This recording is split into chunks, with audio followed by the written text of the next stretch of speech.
The sun beat down mercilessly on the parched earth of western Texas, turning the red dust into a fine powder that coated everything in sight.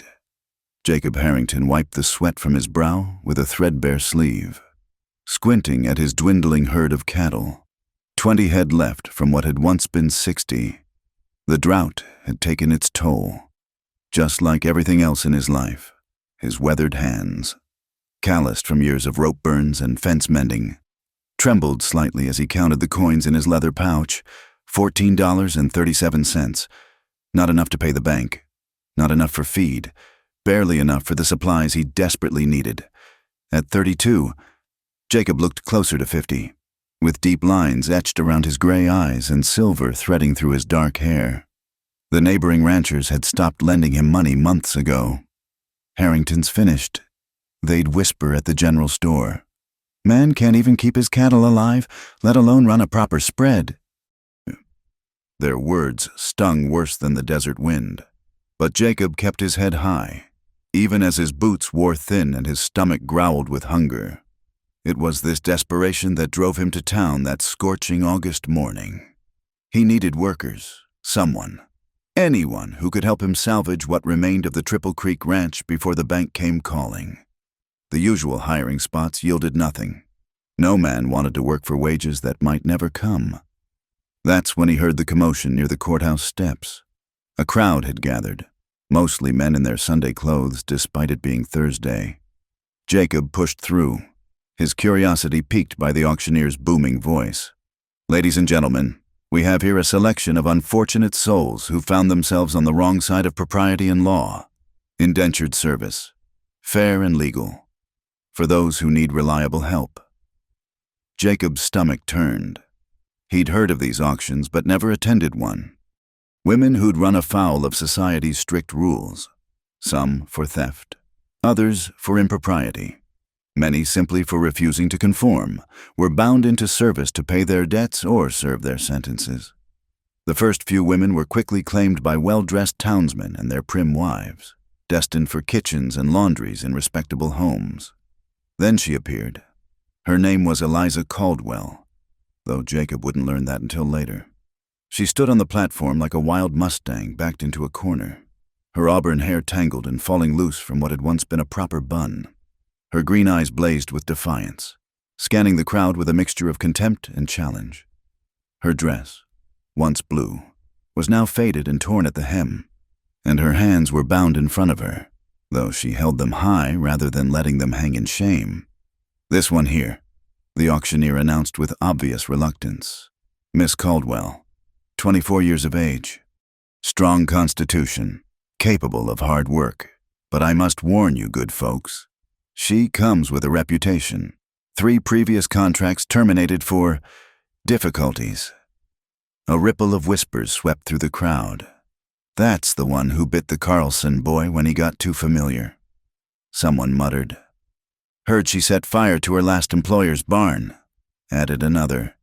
"Wild as a March hare. That one. No decent man could manage her." The auctioneer cleared his throat. "Bidding starts at $20 for a 2-year term." Silence stretched across the square. $20 was steep for any indentured servant, let alone one with Eliza's reputation. The auctioneer's face reddened. $15? Still nothing. The crowd began to shift restlessly, some already turning to leave. Eliza lifted her chin higher, her lips curving in a bitter smile as if she'd expected nothing less. $10. Ladies and gentlemen, surely someone needs an extra pair of hands. Jacob felt the weight of those $14 in his pocket. He thought of his empty ranch, the work that needed doing, the cattle that needed tending. A wild idea took root in his desperate mind. $8, the auctioneer called out, sweat beading on his forehead. $8 for 2 years' service. That's a bargain, folks. I'll give you 7, Jacob heard himself say, his voice rough from dust and disuse. Every head turned to stare at him. Jacob Harrington, the failing rancher who couldn't even pay his debts. Bidding on the wildest woman in 3 counties, the auctioneer looked relieved and horrified in equal measure. $7 from Mr. Harrington. Do I hear 8? Nervous laughter rippled through the crowd. Let the fool have her, someone called out. They deserve each other, the pauper and the hellcat. $7. Going once, twice. Sold to Mr. Jacob Harrington. As Jacob made his way to the clerk's table to sign the papers, he heard the whispers following him like tumbleweeds. Lost his mind along with his fortune. That girl will burn down what's left of his ranch. Desperate times make for desperate choices. When he finally stood before Eliza, contract in hand, she looked him up and down with those fierce green eyes. Up close, he could see the bruises on her wrists where the rope had chafed, the proud set of her jaw despite her circumstances. "So," she said, her voice hoarse but steady, "you're the fool who bought himself a wildcat." Jacob met her gaze evenly. "I'm a man who needs help, Miss Caldwell. Nothing more, nothing less." Something flickered in her eyes. Surprise, perhaps, at being addressed with courtesy. The clerk unlocked her bonds, and she rubbed her wrists, never breaking eye contact with Jacob. "Don't expect me to simper and curtsy like those other girls," she warned. "I don't take kindly to men who think they own me." "I don't own you," Jacob replied quietly. "This paper says you work for me, not that you belong to me. There's a difference."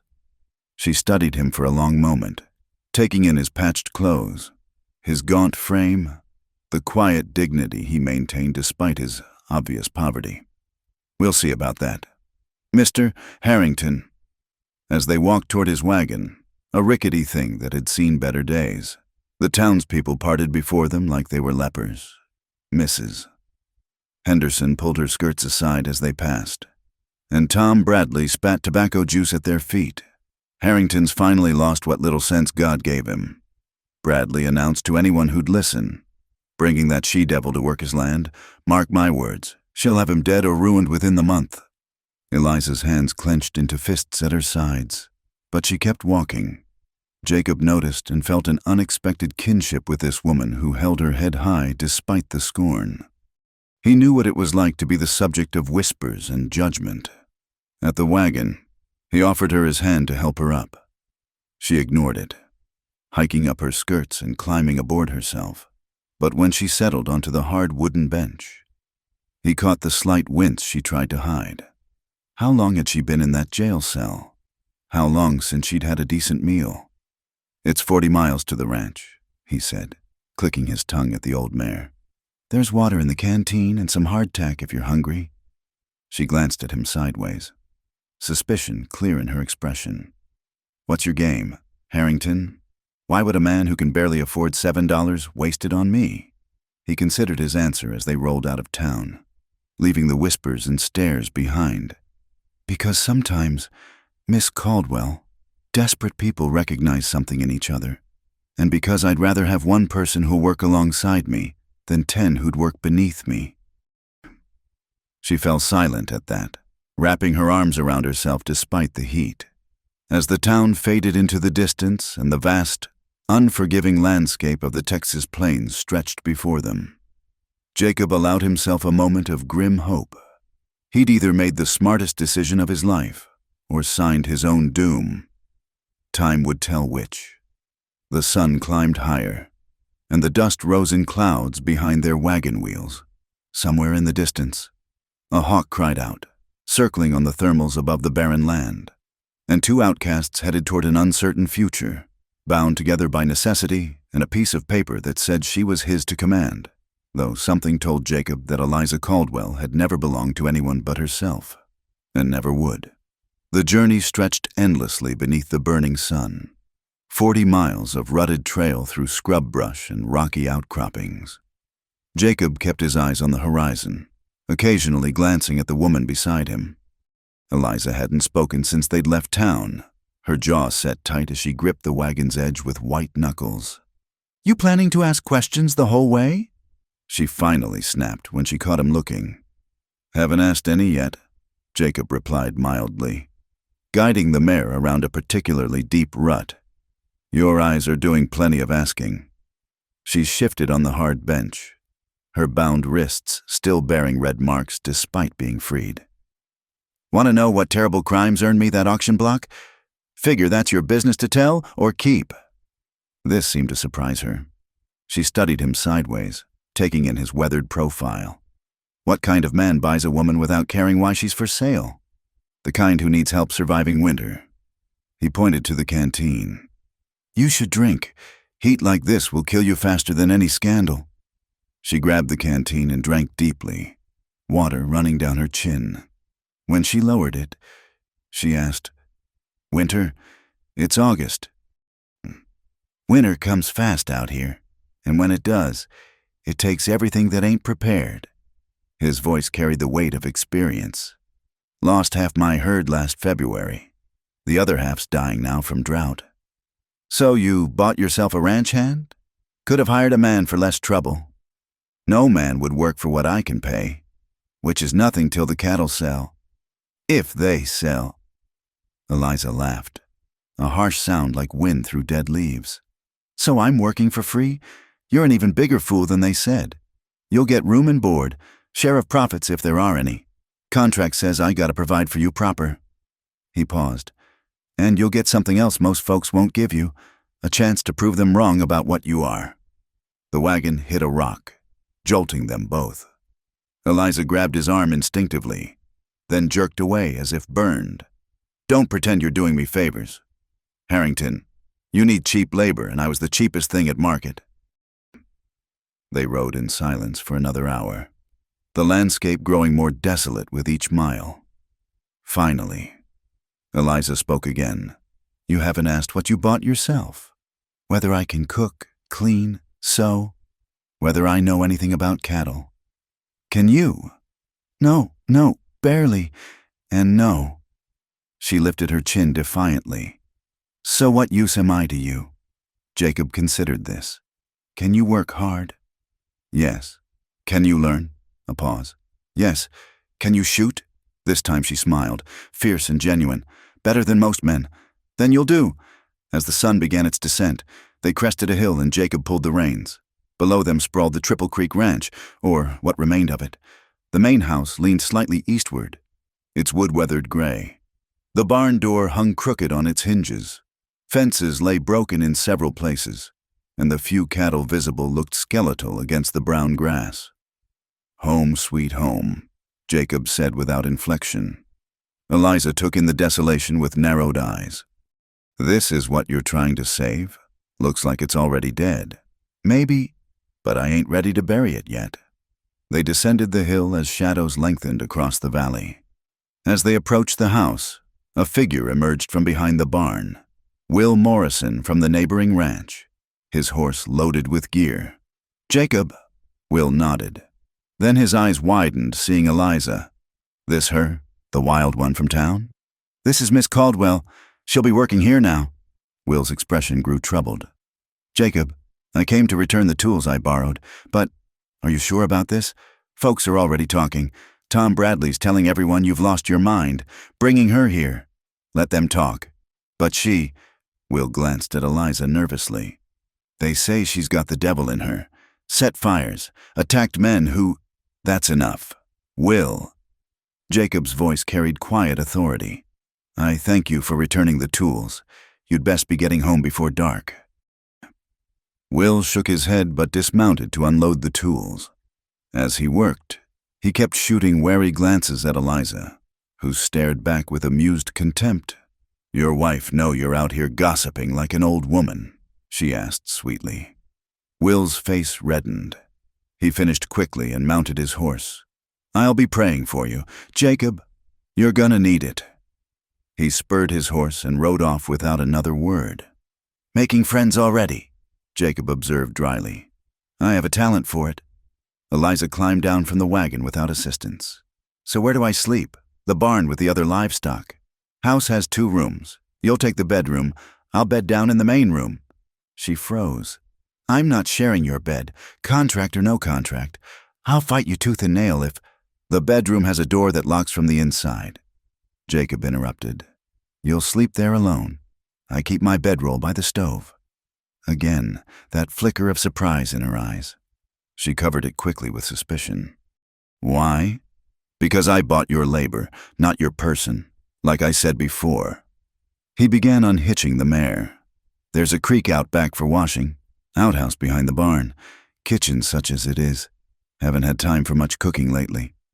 Eliza walked slowly toward the house, taking in every detail. She pushed open the door and disappeared inside. Jacob heard her footsteps on the floorboards, doors opening and closing as she explored. When he finished with the horse and entered, he found her in the kitchen, staring at the nearly empty shelves. Beans, hardtack, and... She picked up a tin. Coffee that looks older than me. Supply run's overdue. Maybe tomorrow if... He stopped, remembering his near-empty pocket. If you had money? She set the tin down with a bang. So we're both trapped here. You buy debt, me buy paper. Nobody's trapped. You want to run? I won't chase you. He met her gaze steadily. But break the contract and they'll just catch you again. Next auction might not go as well. You mean I might end up somewhere worse than a failing ranch with a pauper rancher? Her laugh was bitter. Hard to imagine. That night, Jacob showed her the bedroom, sparse but clean, with a narrow bed and a dresser with a cracked mirror.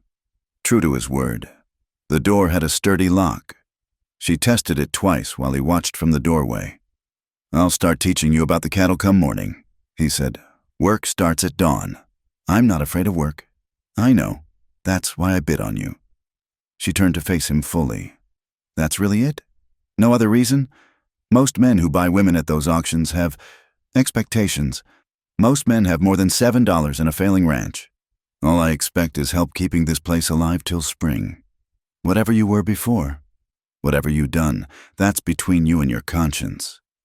For the first time since he'd bought her, Eliza's harsh expression softened slightly. You're either the best man I've met or the best liar. Neither, just desperate enough to take a chance on someone else who's got nowhere left to fall. He left her then, settling his bedroll near the stove as promised. Through the thin walls, he heard her moving about, testing the window, checking the lock again. Eventually, the sound stopped and silence fell over the ranch. Outside, coyotes howled in the distance, their calls echoing across the empty land. Jacob lay awake, wondering if he'd save them both or damn them together. Come morning, the real test would begin. Could a broken rancher and a wild woman build something from nothing? Or would they prove the town right, that some people were too damaged to save? Just before sleep took him, he heard Eliza's voice through the wall, soft but clear. You bought yourself more than you bargained for, Jacob Harrington. Question is whether you'll regret it or not. He didn't answer, but he thought, maybe we both did. Maybe that's the point. The wind picked up outside, rattling the windows and whistling through the gaps in the walls. Somewhere in the darkness, a loose board banged against the barn. Tomorrow would bring new challenges, new conflicts, new tests of their unlikely partnership. But tonight, for the first time in months, Jacob felt something besides despair. Hope, perhaps, or just the comfort of not facing ruin alone anymore. The first freeze came early that year, catching the Texas plains off guard in late October. Jacob woke to find frost coating the windows and his breath visible in the frigid air. He'd given Eliza his only thick blanket weeks ago, making do with his worn coat and the heat from the dying stove embers. In the 2 months since her arrival, they'd fallen into an uneasy rhythm. She worked harder than any man he'd hired, learning to mend fences, haul water, and tend the scrawny cattle with surprising aptitude. But she remained guarded, keeping conversation to necessities and maintaining careful distance. This morning was different. He found her already up, stoking the stove with the last of their firewood, a cup of hot coffee waiting for him on the table. Temperature dropped something fierce. She said without looking at him, We'll lose cattle if we don't get them closer to shelter. He accepted the coffee gratefully, his fingers stiff with cold. Been thinking the same. That north pasture's too exposed. Then let's move them. She pulled on a pair of work gloves he'd found for her in town, one of the few purchases he'd managed with the meager earnings from selling 2 steers. Unless you plan to pray them to safety. They worked through the morning, driving the weakest cattle to the more protected areas near the barn. The wind cut through their thin clothing like knives. More than once, Jacob caught Eliza rubbing her arms, though she never complained. It was past noon when they heard the wolves. The howls started distant, carried on the wind like a death song. The cattle, already skittish from the cold, began to mill nervously. "How many?" Eliza asked, her hand instinctively moving to the rifle they'd taken to carrying. "Pack sounds like 6, maybe 8. Jacob scanned the horizon. They're getting bolder. Hunger drives them down from the hills. They managed to get most of the herd into the makeshift corral near the barn before the wolves appeared, dark shapes against the frost-brittle grass. Circling with patient hunger, the cattle pressed together, lowing in fear. "They'll rush the fence come dark," Jacob said, checking his ammunition. "We've got maybe 20 rounds between us. Then we'd best make them count." They took positions on either side of the corral as the sun began its descent. The wolves grew bolder, creeping closer, their eyes reflecting the dying light like yellow flames. The lead wolf, a massive gray beast, fixed its gaze on a calf that had wandered too close to the fence. "That one," Jacob whispered. "He moves. The others follow." Eliza nodded, raising her rifle. The wolf crouched, muscles bunching for the leap. The crack of her rifle split the air. The wolf spun and fell, and for a heartbeat, everything froze. Then the pack scattered, vanishing into the growing darkness like smoke. "Good shot," Jacob said, impressed despite himself.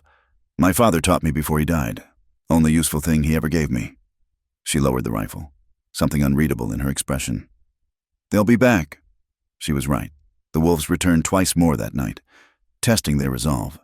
Each time, Eliza's aim proved true, and each time, Jacob found himself grateful for this wild woman who could shoot better than she could cook, which was saying something, given how her biscuits could double as fence posts. By dawn, they'd lost no cattle, but their ammunition was down to 6 rounds. They stood exhausted by the corral, watching the sunrise paint the frost-covered land in shades of rose and gold. "You saved the herd," Jacob said quietly. "We saved the herd." She corrected, then surprised him by adding, "Though I suppose Mrs. Morrison wouldn't see it that way. Proper ladies don't shoot wolves." "Good thing you're not a proper lady, then." She laughed, the first genuine laugh he'd heard from her. "No, I suppose I'm not. Disappointed? Not even a little." The moment stretched between them, fragile as the frost on the grass. Then reality intruded in the form of Ben Patterson riding up, his face grim beneath his hat. "Jacob, Miss—" He tipped his hat nervously at Eliza. "Heard the shooting last night. Wolves?" "8 of them," Jacob confirmed. "Miss Caldwell here dropped 3 before they gave up." Ben's eyes widened. "She did?" He looked at Eliza with something approaching respect. "Well, I'll be—" "Martha said—" He stopped, flushing. What did Martha say? Eliza's voice carried a dangerous edge. "Nothing worth repeating. Well, folks talk." "Let me guess," Eliza said dryly. "Poor Jacob, saddled with that wild creature. She'll be the death of him. Mark my words." "Something like that." Ben's flush deepened. "Something like, but they didn't see you protecting the herd, did they? After Ben left, promising to spread word of Eliza's marksmanship, though I doubt it'll change many minds. They set about the day's work. But something had shifted. The shared danger, the sleepless nights standing guard together, had worn down some invisible wall. That evening, as they ate their meager supper of beans and cornbread, Eliza spoke unprompted for the first time. "You never asked why I was at that auction." Jacob looked up from his plate. "Figured you'd tell me if you wanted. I broke a man's nose. Mr. Charles Whitmore, respectable merchant." Her voice was flat. "He cornered me in his store. Thought a girl with no family was fair game. When I disagreed, forcefully, he had me arrested for assault. Sounds like he deserved worse than a broken nose." She stared at him. "You believe me? Just like that? Known plenty of Charles Whitmores in my time. Known their type all my life." He met her gaze steadily. "You did what you had to." The judge didn't see it that way. Said I was lucky to get indenture instead of prison. Lucky. She laughed bitterly. Been bought and sold 3 times since then, each time for fighting off men who thought they'd purchased more than labor. That why they called you wild? For defending yourself? That and other things. I don't simper. Don't play dumb. Don't pretend to be less than I am to make men feel bigger. She pushed her plate away. In their eyes, that makes me dangerous. Maybe you are dangerous. Jacob said thoughtfully. To men who need women weak to feel strong. Good thing I never been that kind of man. She studied him in the lamplight. What kind are you then? Jacob Harrington? The kind who's running out of firewood and wondering if his wild woman partner knows how to swing an axe. Better than I shoot, she replied. And if her smile was still guarded, at least it was there. Later that night, as the wind howled outside and the temperature plummeted further, Jacob heard her door open. He sat up from his bedroll to find her standing there with a thick blanket in her arms. You'll freeze, she said simply, tossing it to him. And I need you alive if we're going to make it through winter. You'll freeze too. Then we'll take turns with it, or... She hesitated, then pressed on. The stove's dying. Makes more sense to pool resources. Share heat. Nothing more than survival. They ended up sitting on opposite sides of the stove, the blanket stretched between them, maintaining careful distance even as they shared warmth. Neither slept much, too aware of the other's presence, too conscious of the line they were approaching but not crossing. Jacob? Her voice came soft through the darkness. Yeah. Thank you for believing me. For not... She trailed off. For not being Charles Whitmore.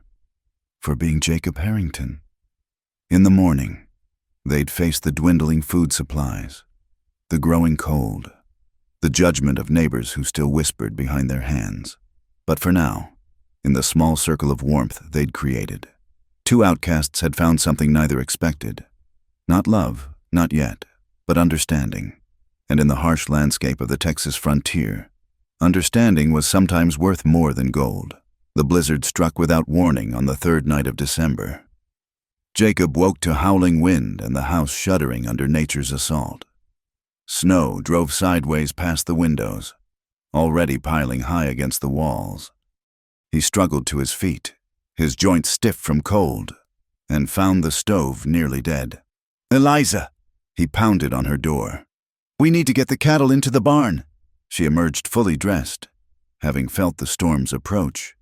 How bad? Bad as I've seen? We don't move them now. We'll lose them all. They wrapped themselves in whatever they could find, old blankets, feed sacks, anything to block the cutting wind, and pushed out into the white fury. The world disappeared beyond arm's length, everything swallowed by swirling snow. Jacob tied a rope between them, knowing how easy it was to lose direction in a blizzard.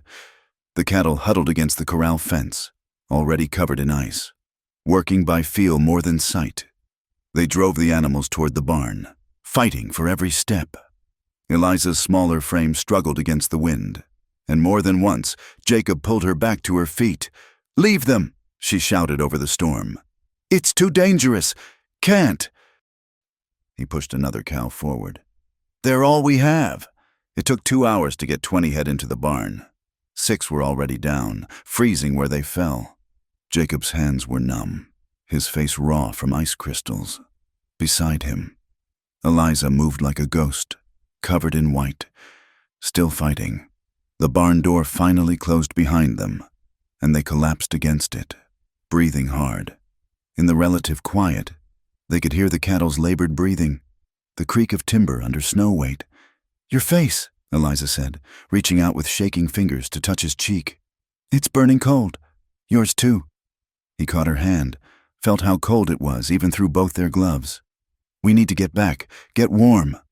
But when they opened the barn door, the world had vanished. The rope leading back to the house disappeared into a solid wall of white. The storm had intensified while they worked, becoming a monster that would kill them in minutes if they chose wrong.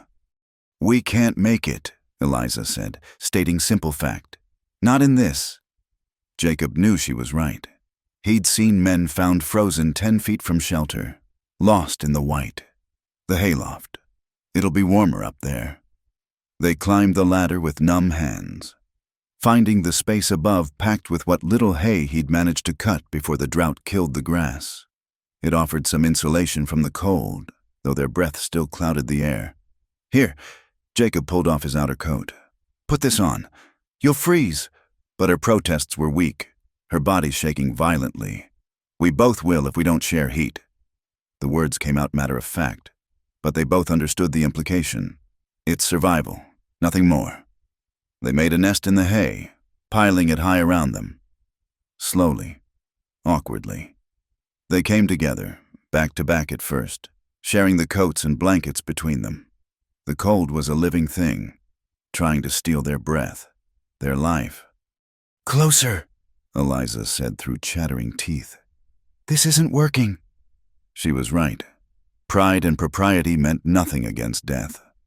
They turned to face each other, wrapping their arms around one another, sharing every bit of warmth they could generate. It was strange, Jacob thought. How natural it felt despite everything. "Talk to me," Eliza whispered against his chest. "Need to stay awake." "What about anything? Tell me about before, when the ranch was good." So he talked, about his father building the place with his bare hands, about his mother planting roses by the porch, roses that died with her, about the woman he'd courted once, who'd chosen a merchant's son over a rancher's uncertain future. "She was a fool," Eliza murmured. "Was she? Look where I ended up." Yes, her arms tightened around him. She was. In turn, she told him about growing up on a failing farm in Missouri, about her father dying when she was 12, her mother taking in washing to survive, about learning to shoot to protect their chickens from foxes, then having to protect herself from worse predators after her mother passed. "Never had much choice in anything," she said, "always fighting just to exist, until a fool rancher bought me for $7 and treated me like a person instead of property." The storm raged through the night. They dozed fitfully, waking when the cold crept too close, adjusting their position, sharing warmth and stories in equal measure. At some point, the barriers between them dissolved entirely. Not in passion, they were too cold, too focused on survival for that, but in understanding. "I was wrong," Eliza whispered during one of the long dark hours. "That first day, when I said you'd bought more than you bargained for. Think maybe I was the one who got more." "How's that?"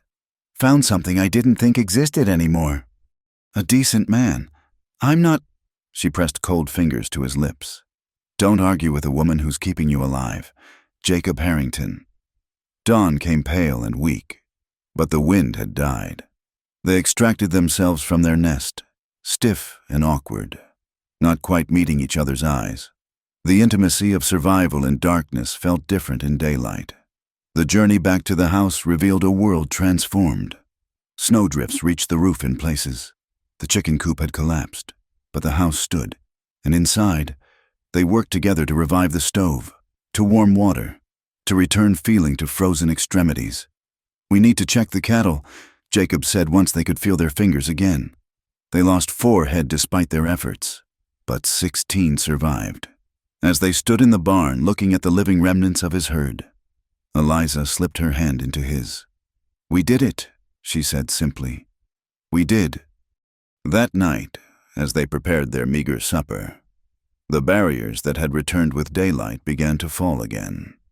They ate in companionable silence, and when the cold crept back with darkness, Eliza looked at the space by the stove where Jacob spread his bedroll.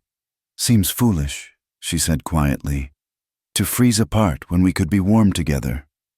"Eliza, I'm not talking about that, just warmth, just being practical." But her cheeks flushed, and they both knew it was more. People would talk. People already talk. Besides. She met his eyes. Who's going to know? The cattle? They made a bed by the stove, piling every blanket and coat they owned, lying beside each other, carefully not touching. The space between them felt vast despite being mere inches. Jacob? That woman who chose the merchant's son. Sarah, was it? Yes. I'm glad she was a fool. He turned to look at her in the firelight. Her hair spread across the makeshift pillow, her green eyes reflecting the flames. Why? Because if she hadn't been, I'd have spent tonight freezing in someone else's barn, or worse, and I'd have frozen alone. He admitted, Eliza, Shh. She moved closer, fitting herself against his side like she belonged there. We survived the blizzard. Rest is just details. Outside, the wind picked up again, rattling the windows with icy fingers.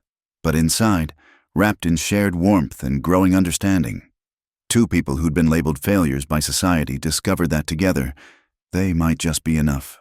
For what it's worth, Jacob whispered into the darkness, I think we both got more than we bargained for. In the best way. Eliza's answer was to burrow closer, her hand finding his under the blankets. They fell asleep that way, no longer fighting the cold alone, no longer pretending that survival was their only reason for closeness.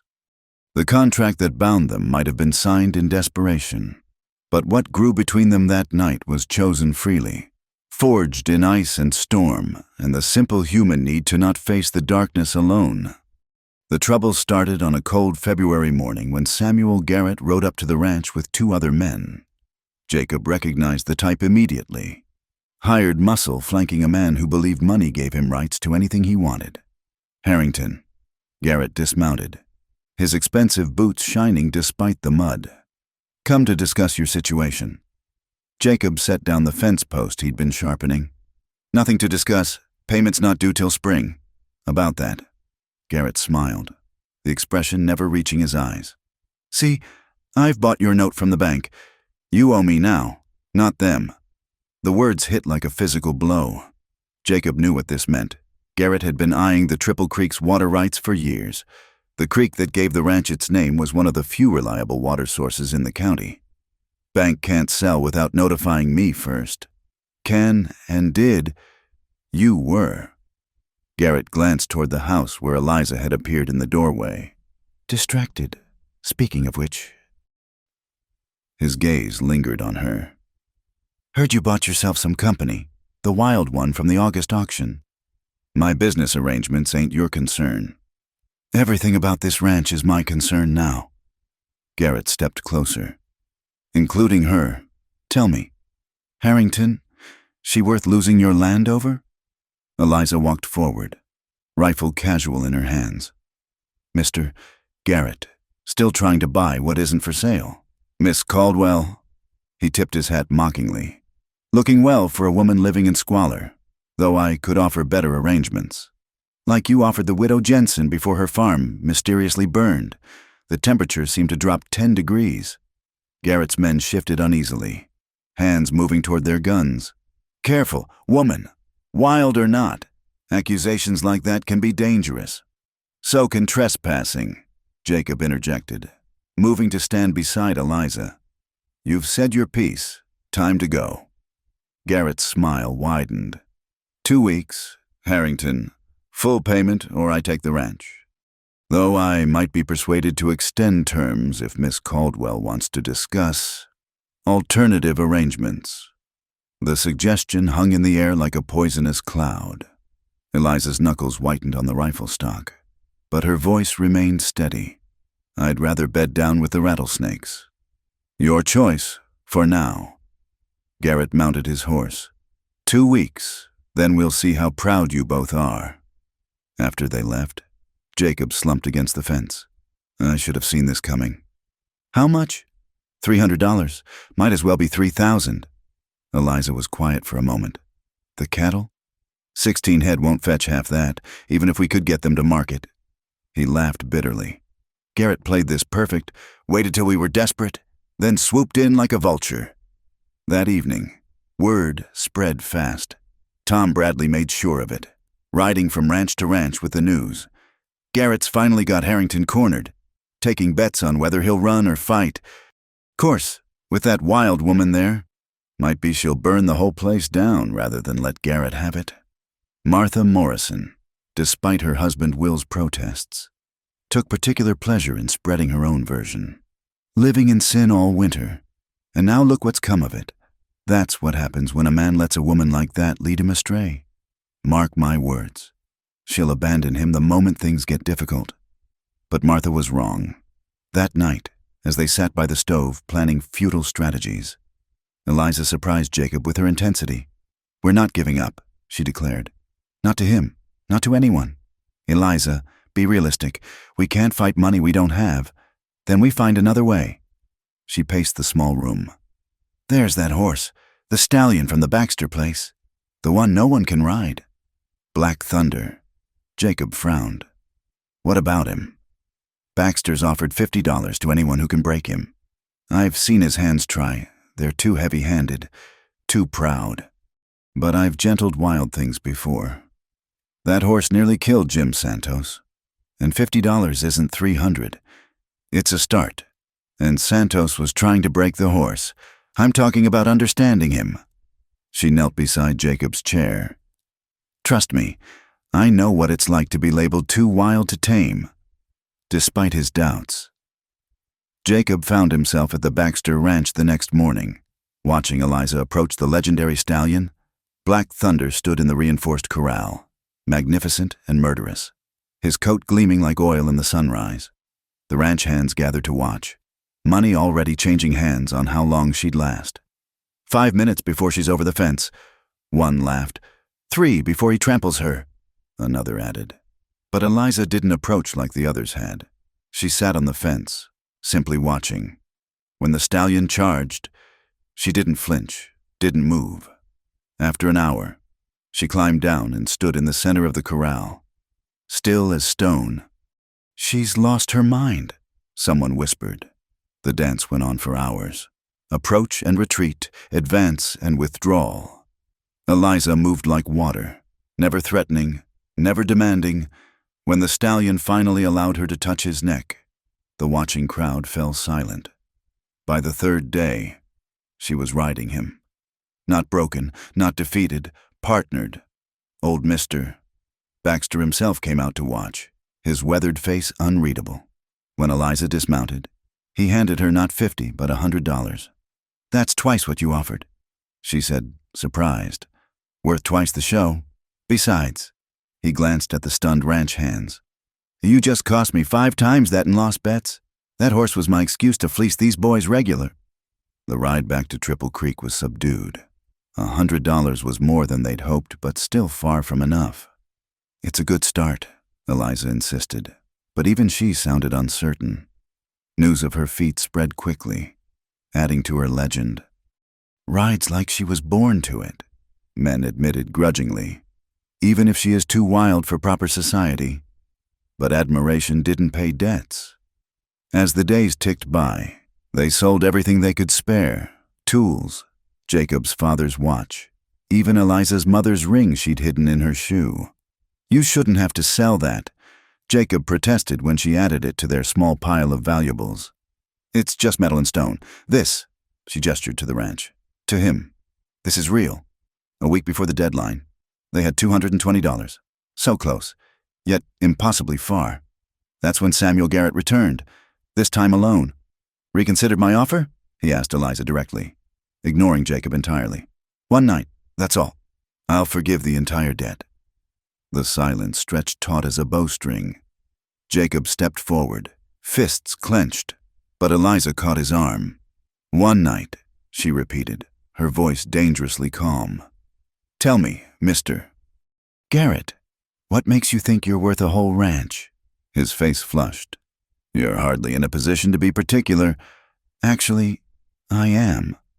She smiled, cold as winter wind. "See, you're not the first man to think he could buy me, but you might be the most pathetic. At least the others didn't need to threaten a man's home to get a woman's attention. You little—" I'd choose my words carefully. Her hand rested on her pistol.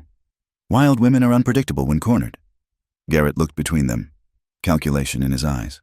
6 days, then enjoy them. After he left, Jacob pulled Eliza close. "You shouldn't have antagonized him." "Someone needed to." She buried her face in his chest. "I won't let him win, Jacob. I won't let him take what we've built. What we've built, he repeated softly. When did this become ours? She looked up at him. The night we survived the blizzard. Maybe before. Does it matter? No, he admitted. It doesn't. They stood together in the failing light. Two people the world had labeled worthless. A failed rancher and a woman too wild to tame, holding on to each other and the land they'd fought to save. 6 days remained. 6 days to find a miracle or lose everything. But as Eliza had proven with Black Thunder, sometimes the wild ones surprised everyone, and Jacob was beginning to believe that together. They might just be wild enough to win. The smoke was visible from 2 miles away, a black column rising against the evening sky. Jacob spurred his horse harder. Eliza right beside him, both fearing what they'd find. They'd only been gone 3 hours, riding to town for one last desperate attempt to secure a loan. The barn was fully engulfed when they crested the hill. Flames licked at the sky, throwing dancing shadows across the yard. The cattle they'd fought so hard to save through the winter were scattered, some still trapped in the corral, bellowing in terror. The horses! Eliza leaped from her mount before it fully stopped, running toward the structure. Eliza, no! Jacob caught her arm as a section of roof collapsed, sending sparks skyward. It's too late. They worked frantically to free the trapped cattle, driving them away from the inferno. By the time the neighbors arrived, drawn by the smoke, there was nothing left but smoking rubble and the acrid stench of destruction. Dear Lord, Will Morrison breathed, his face pale in the dying light. Jacob, what happened? Don't know. We were in town. Came back to this. Jacob's voice was hollow, defeated. Tom Bradley, who'd arrived with surprising speed, shook his head. Told you that woman was trouble. Wild ones always bring destruction. Watch your tongue, Eliza snarled, soot-streaked and fierce. We weren't even here. Convenient, isn't it? Bradley's implication was clear. Both gone when the fire starts. Almost like someone planned it that way. Insurance money would solve a lot of problems. There is no insurance, Jacob said quietly. Couldn't afford it. An uncomfortable silence fell. Even Bradley looked taken aback by this revelation.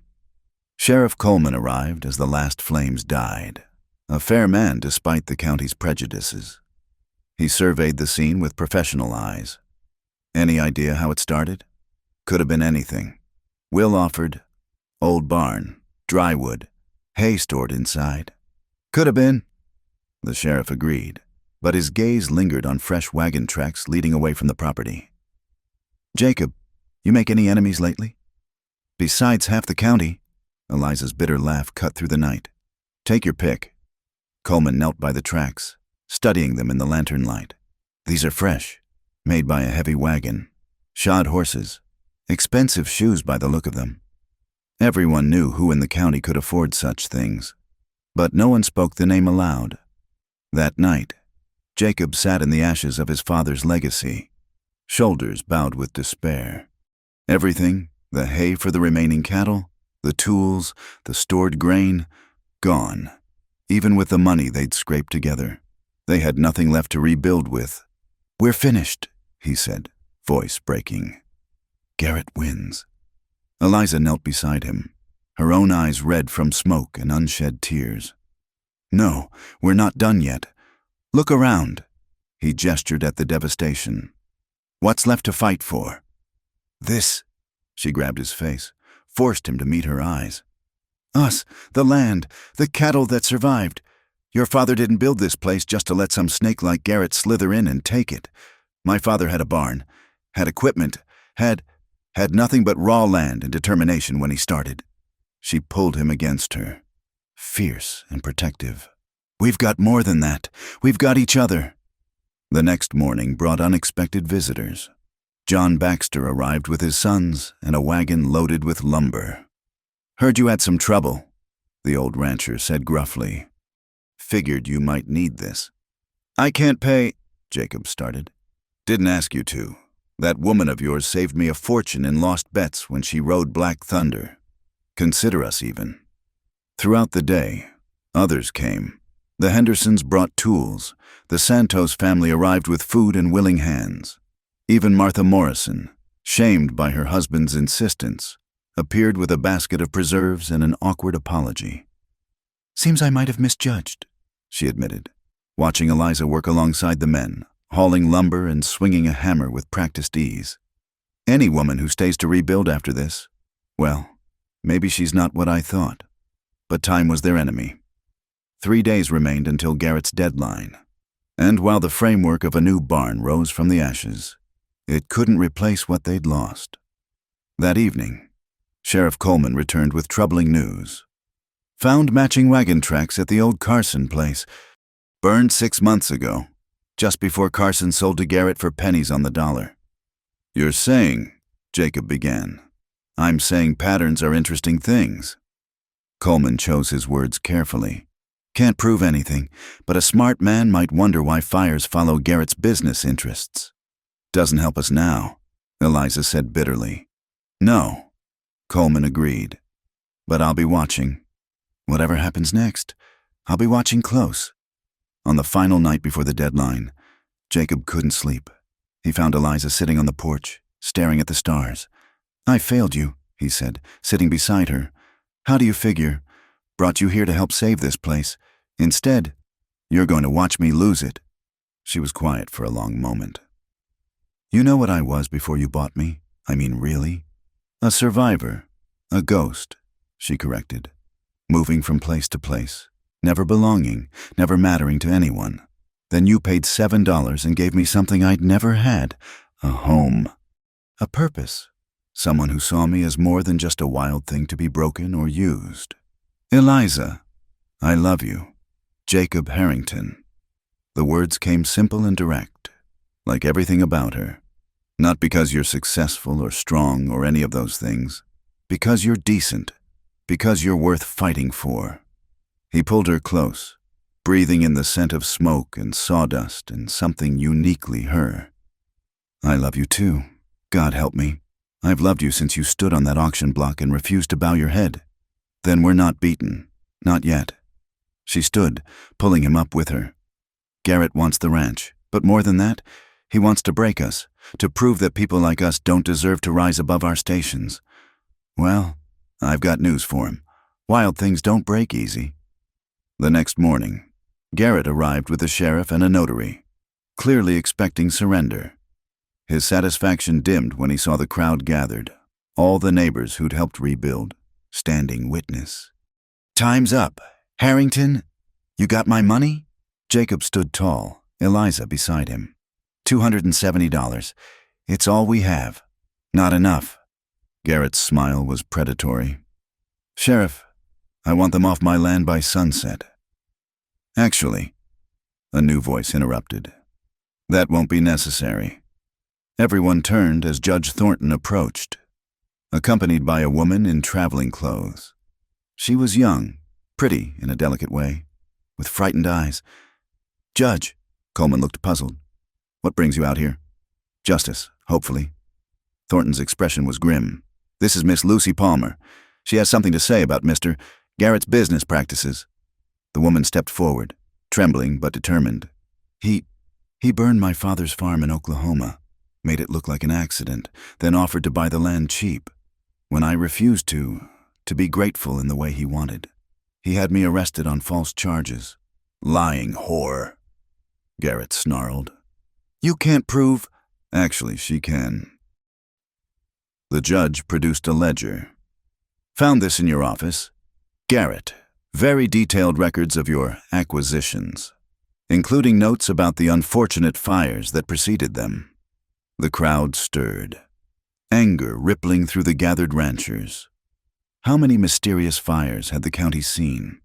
How many families driven off their lands? "You burned our barn," Eliza stated, not asking. Garrett's face had gone pale, but his sneer remained. "Prove it." "Don't need to," Coleman interjected. "Miss Palmer's testimony and this ledger are enough for arrest on the Oklahoma charges. What happens after that? Well, folks around here have long memories." As Coleman led Garrett away in irons, Judge Thornton turned to Jacob. "The debt's void. Given the circumstances, ranch is yours, free and clear." The crowd erupted in cheers, neighbors who'd scorned them now slapping Jacob's back and nodding respectfully to Eliza. But the couple only had eyes for each other. "We did it," Jacob breathed. "You doubted?" Eliza grinned, fierce and beautiful. "I told you, we're too wild to break." As the sun set over Triple Creek Ranch, painting the half-built barn in shades of gold and red, Jacob and Eliza stood together. They'd lost much, but gained more. Respect, community, and most importantly, each other. "What now?" Eliza asked, leaning into his embrace. "Now we build bigger, stronger than before." He kissed her forehead. Together, she agreed. "Though I should warn you, I'm still wild, still likely to cause talk." "Good," Jacob said firmly. "I wouldn't have you any other way." In the distance, a horse whinnied, Black Thunder, who Baxter had sent over as a wedding gift, assuming correctly that a wedding would follow soon. The stallion ran free in the pasture, magnificent and untamed, yet choosing to stay, just like Eliza. Jacob thought. Wild hearts that chose to make a home. Not because they were broken, but because they'd found something worth staying for. The man who rode up to Triple Creek Ranch on that April morning was everything Samuel Garrett had been. Wealthy, well-dressed, and radiating the confidence of someone used to getting his way. But Richard Thornton had something Garrett never possessed, the backing of the law and a legitimate claim. "Mr. Harrington." Thornton dismounted, his Eastern accent marking him as an outsider. "I'm here about the water rights." Jacob set down his hammer. They'd been reinforcing the new barn, and felt Eliza tense beside him. "What about them?" "I've purchased the old Mitchell property upstream. According to territorial law, that gives me senior rights to Triple Creek's water." He produced a sheaf of papers. "I'm willing to be reasonable. Sell me your ranch for a fair price, or watch it dry up come summer." "The Mitchell place has been abandoned for 10 years. Eliza interjected. "You can't just—" "Actually, I can." Thornton's smile was polite but cold. "I've done my research. Miss Caldwell, is it? Oh yes, I know all about you. The wild woman who destroyed Samuel Garrett. Quite the local legend." Word spread fast. Within hours, neighbors were gathering, old fears resurfacing. Without water, Triple Creek was worthless. And Thornton had been smart. Everything he'd done was legal. "Fight him in court," Will Morrison suggested. But they all knew Jacob couldn't afford lengthy legal battles. That night, Eliza found Jacob standing by the creek, watching water that might soon be denied them. "We've come too far to give up now," she said firmly. "Maybe that's the point." Jacob replied, exhaustion in every word. "Maybe people like us aren't meant to rise. Every time we gain ground, something knocks us back." "Stop." She grabbed his shoulders, forced him to face her. "That's Thornton talking, not you. Not the man who bought a wild woman and made her believe in belonging somewhere. What if I was wrong? What if—" She kissed him, fierce and desperate.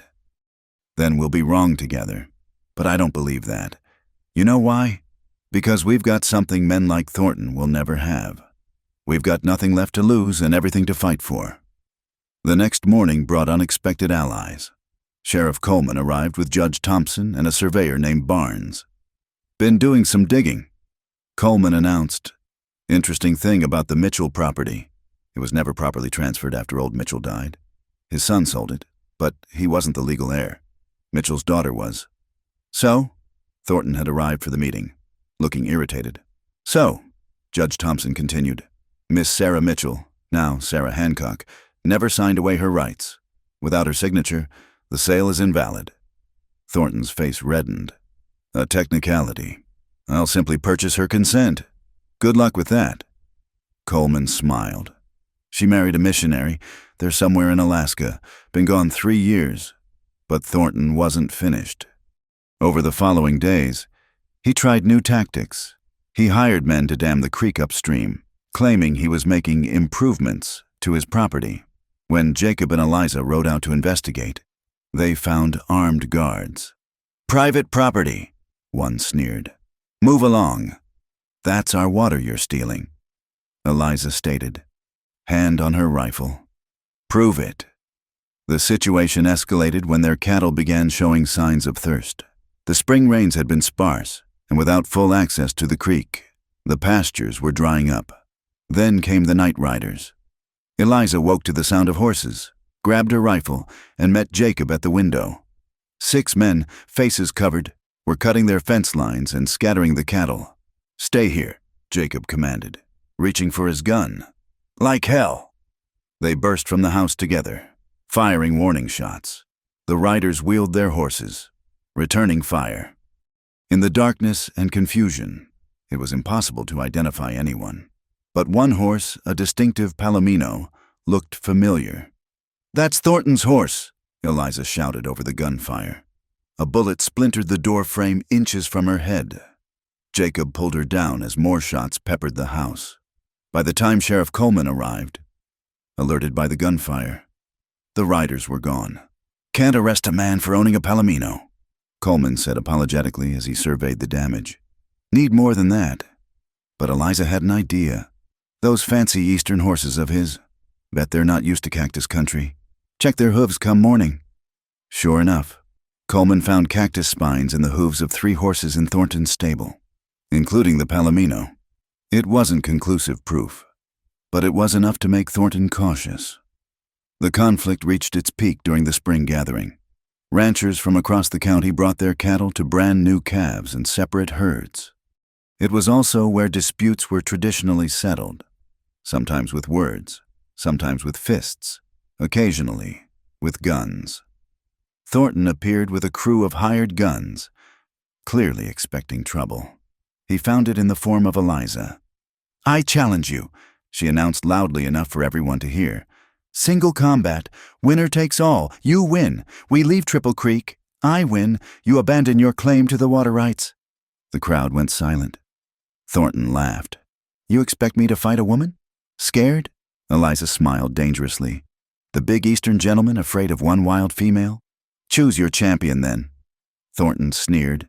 Let your man fight for you. I fight my own battles, unless you need one of your hired boys to stand in. Trapped by pride and the watching crowd, Thornton had no choice. Fine, pistols at 20 paces. Eliza, no. Jacob grabbed her arm. This is insane. Trust me, she whispered. I know what I'm doing. They stood back to back in the dusty street, the crowd forming a wide circle. Someone counted paces. At 20, they turned. Thornton was fast, but he made the mistake every Eastern shooter made. He aimed for center mass, the biggest target. Eliza aimed for his gun hand. 2 shots cracked almost simultaneously. Thornton's bullet tugged at Eliza's shirt. Hers shattered his pistol and 2 of his fingers. As he fell to his knees, cradling his mangled hand, Eliza walked forward. Yield? You shot my hand off. 2 fingers, and you'll live. More than you left some folks. Now yield, or we go again, and this time, I won't aim so careful. I yield. God damn you, I yield. Judge Thompson stepped forward. Let the record show, Mr. Thornton has relinquished all claims to Triple Creek's water rights. And given the evidence of harassment and attempted theft, I'm ordering him to leave the county within 48 hours. The crowd erupted.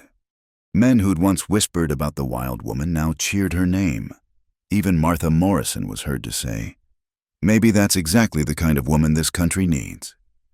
That evening, as Jacob tended the graze on Eliza's ribs where Thornton's bullet had passed, he shook his head in wonder. You could have been killed, but I wasn't. She caught his hands. I told you, I was born to ride beside you, to fight beside you.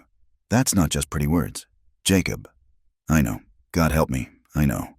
He kissed her gently. Marry me. Thought you'd never ask properly. She grinned. Yes, Jacob Harrington. I'll marry you. But I'm keeping my wild reputation. Seems to come in handy. They were married 2 weeks later, the whole county turning out for the wedding. The woman who'd once been labeled too wild for any man now stood beside the rancher who'd been called a fool, both having proven that sometimes the greatest partnerships came from the most unexpected places. as they exchanged vows beside the creek that they'd fought so hard to keep. Black thunder whinnied from the pasture, a wild thing choosing to stay, just like the woman Jacob had bought for $7 and found priceless. "You realize," Eliza whispered as the minister pronounced them married, "this doesn't mean I'll start being proper." "I'm counting on it," Jacob replied, and kissed his wild bride while the crowd cheered and the Texas sun blessed their unlikely union. The fight wasn't over. It never was for people like them. But standing together, they'd proven that wild hearts and desperate courage could overcome any odds. And in the harsh landscape of the frontier, that was its own kind of miracle. 5 years had transformed Triple Creek Ranch into something neither Jacob nor Eliza had dared imagine during those desperate early days. The barn stood strong and tall, the cattle numbered in the hundreds, and the creek ran clear and free through their land. But most importantly, the small cemetery on the hill now held 2 tiny headstones that marked both their greatest joy and deepest sorrow. On this particular morning in late spring, Eliza stood before those stones, wildflowers in her hand. Jacob found her there, as he often did, talking quietly to the children who'd never drawn breath. "The bluebonnets are blooming," she was saying. "You would have loved them." He wrapped his arms around her from behind, feeling the familiar ache. 2 pregnancies, 2 losses. The doctor from San Antonio had been blunt. The hardships of her early life, the malnutrition and abuse, had taken their toll. "I'm sorry," she whispered, as she always did. "For what?" He turned her to face him. "For being human, for surviving things that would have killed most people. Don't you dare apologize for being strong." They walked back to the house hand in hand, where the sound of children's laughter met them, not their own, but the 3 orphans they'd taken in over the years. Tom, age 12, who'd shown up half-starved after his parents died of fever. Sarah, 10, found abandoned at the stage station. And little James, barely 6, whose father had drunk himself to death after losing his farm. "Mrs. Eliza," Sarah ran to them. "Tom says I can't learn to shoot 'cause I'm a girl." "Does he now?" Eliza raised an eyebrow at the boy, who suddenly found his boots very interesting. "And who's the best shot in this county?" "You are," Tom admitted grudgingly. "And what am I?" "A girl. I mean, a woman. But you're different." "Every woman's different when given the chance." She ruffled his hair. "Sarah starts lessons tomorrow.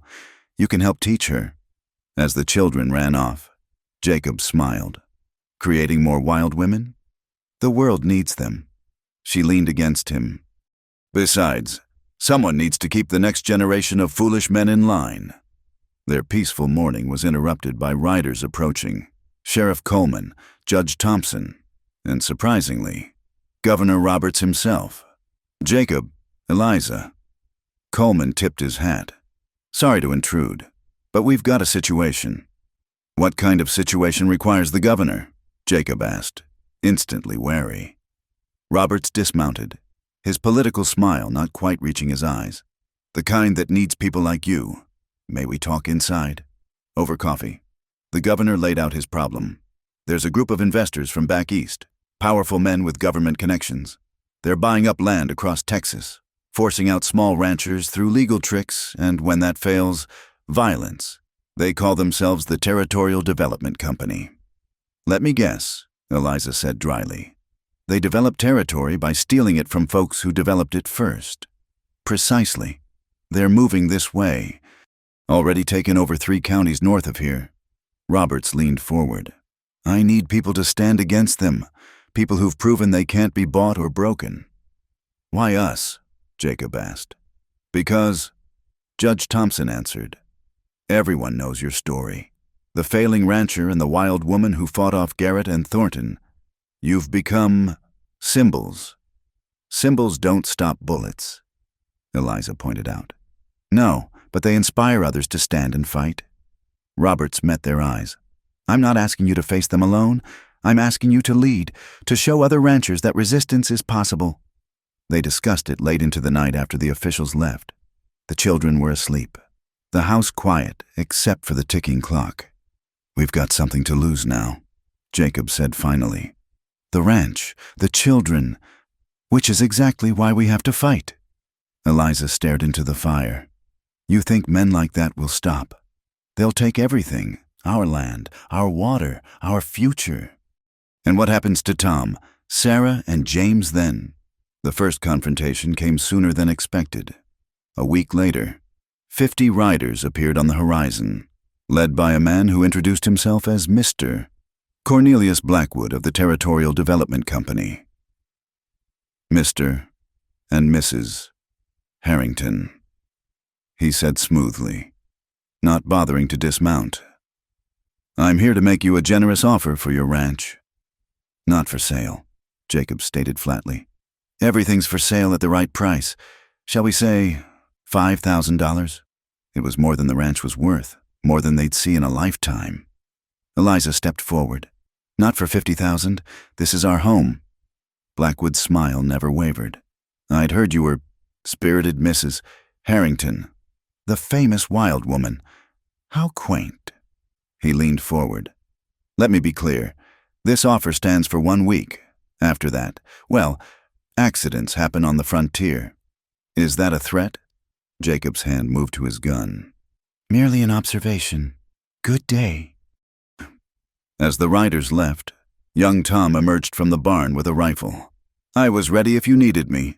I know you were, Eliza said, pride and fear warring in her chest. They were raising fighters, but at what cost? The week that followed was tense. Neighboring ranchers rode in, some to offer support, others to urge them to sell. Take the money, Bill Patterson advised. You've got children to think of now. But old John Baxter disagreed. Run now, and you'll be running forever. Besides, if the Harringtons fold, what hope do the rest of us have? The debate was settled when 20 ranchers gathered at Triple Creek, led by the Santos brothers and Will Morrison. We're with you, Miguel Santos announced. They want a fight? They'll get one. The showdown came at dawn on the 7th day. Blackwood returned with 100 men, only to find the ranch defended by 40 rifles. The children had been sent to town, but Eliza stood prominent among the defenders. This is unfortunate, Blackwood called out. I'd hoped you'd be sensible. We're plenty sensible, Eliza replied. Sensible enough to know thieves when we see them. You can't win, even if you survive today. We'll be back. We have money, lawyers, time, and we have something you don't. Jacob stepped beside his wife. We have everything to lose. That makes us dangerous. The standoff stretched taut. Then, from the road, came the sound of more horses. Governor Roberts himself rode up with a company of Texas Rangers. Mr. Blackwood, Roberts called out cheerfully. Imagine finding you here. Just in time, too. I have warrants for your arrest. Seems some of your land titles were forged. Shocking? Really? Blackwood's face went pale. You can't prove... Actually, we can... Amazing what people will confess when facing 20 years in prison. Roberts nodded to the Rangers. Arrest him and any man who resists. The confrontation ended without a shot fired. As Blackwood was led away in chains, he snarled at Eliza. This isn't over. People like you don't win in the end. Maybe not, she replied calmly. But we win today, and tomorrow we'll fight again. That's what wild things do. We survive. That evening, as the ranchers celebrated at Triple Creek, Sarah tugged at Eliza's skirt. Were you scared? Terrified, Eliza admitted, kneeling to the girl's level. But being scared doesn't mean you don't fight. It means you fight anyway. Governor Roberts raised a glass. To the Harringtons, proof that sometimes the wild ones are exactly what Texas needs.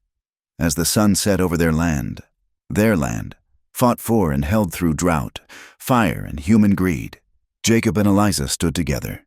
The children ran through the crowd, the garden showed green with promise, and the cattle lowed peacefully in the distance. Remember when you said I'd bought more than I bargained for? Jacob asked, watching Tom teach Sarah to dance while little James played with the ranch dogs. I was wrong, Eliza admitted. We both got exactly what we needed, each other, and the chance to build something worth defending. In the cemetery on the hill, 2 small stones caught the last light of day. Reminders that not all battles could be won. But below, in the house built on hope and stubbornness, 3 children who'd been labeled unwanted learned what it meant to be chosen, to be valued, to be loved by parents who understood what it meant to be wild. "I love you," Jacob said simply. "My wild, wonderful wife." "And I love you," Eliza replied. "My fool of a husband who saw more in me than anyone else dared." As the stars emerged over the Texas plains, Triple Creek Ranch stood as testament to a simple truth. Sometimes the greatest love stories were born not in comfort, but in struggle. Not between perfect people, but between broken souls who chose to build something whole together. The rancher who'd bought a woman for $7 had gained a partner beyond price. The woman labeled too wild for any man had found the one who needed her wildness to survive. And together, they'd proven that in a land as harsh as the frontier, the wild hearts were often the ones that endured. Thank you for listening to this wild tale from the American frontier. Where are you enjoying this story from? Drop a comment below and let's connect across the miles. Don't forget to subscribe to From Wild West channel and share your thoughts on Jacob and Eliza's journey. Did their love story touch your heart? What part moved you the most? Your comments mean the world to us,